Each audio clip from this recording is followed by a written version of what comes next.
Hello, preschoolers. My name is Timothy, and I'll be reading God's Messenger, Jonah and the Big Fish, from Jonah 1 to 4 and Hebrews 1 to 1 to 2.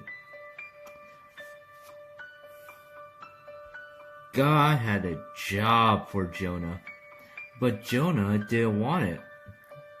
Go to Nineveh, God said, and tell your worst enemies that I love them. No, Jonah said. Those are bad people doing bad things. Exactly, said God. They have run far away from me, but I can't stop loving them. I will give them a new start. I will forgive them. No, said Jonah. They don't deserve it. I'll run away, Jonah said to himself. Far away, so far that God won't be able to find me. Then I won't have to do what God says. It's a good idea, he said, because as far as he knew, it was a good plan. But, of course, it wasn't a good plan at all. It was a silly plan, because you can run away from God, but He will always come and find you. Jonah went ahead with his not very good plan. One ticket to not Nineveh, please, he said, and boarded a boat sailing in the very opposite direction of Nineveh. Well, it wasn't long before a fierce wind blew, and the boat started to lurch and pinch and roll, and everyone started turning green.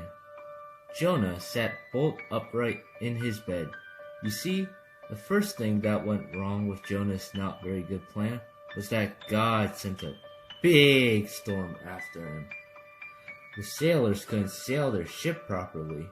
We're sinking, they screamed and started throwing everything overboard. Suitcases, food, whatever they could find. By now, Jonah knew that the storm was his fault. Throw me instead, he shouted to the sailors, and the storm will stop. The sailors weren't sure. It's the only way you can be saved, Jonah cried. And so, 1, 2, 3. Splash! No sooner had Jonah hit the water than the waters grew calm, the wind died down, and the storm stopped. Just then, when Jonah thought it was all over, when he was sure he was going to drown, God sent a big fish to rescue him. The fish swallowed Jonah whole with one big gulp. Jonah must have thought he died. It was so dark in there, like in a tomb. But then he smelled the rotting food and felt the slimy seaweed and knew he wasn't dead. He was in the belly of the fish, sitting there in the darkness for 3 whole days. Jonah had plenty of time to think.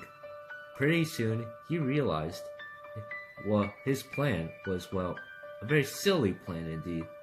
He was sorry for running away. He prayed to God from inside the great fish and asked God to forgive him. After 3 days, the fish spat Jonah safely out onto a sandy beach. Just then, Jonah heard someone calling his name. Go to Nineveh, God said. And this time? Jonah said. Yes. He went straight to Nineveh and told everyone God's wonderful message. Even though you've run far from God, He can't stop loving you, Jonah told them. Run to Him so He can forgive you. The people of Nineveh listened to Jonah, and they started loving God. They learned to do what God said and to stop running away from him, just like Jonah. Many years later, God was going to send another messenger with the same wonderful message. Like Jonah, he would spend 3 days in utter darkness. But this messenger would be God's own son. He would be called the Word, because he himself would be God's message. God's message translated into our own language. Everything God wanted to say to the whole world in a person. The end.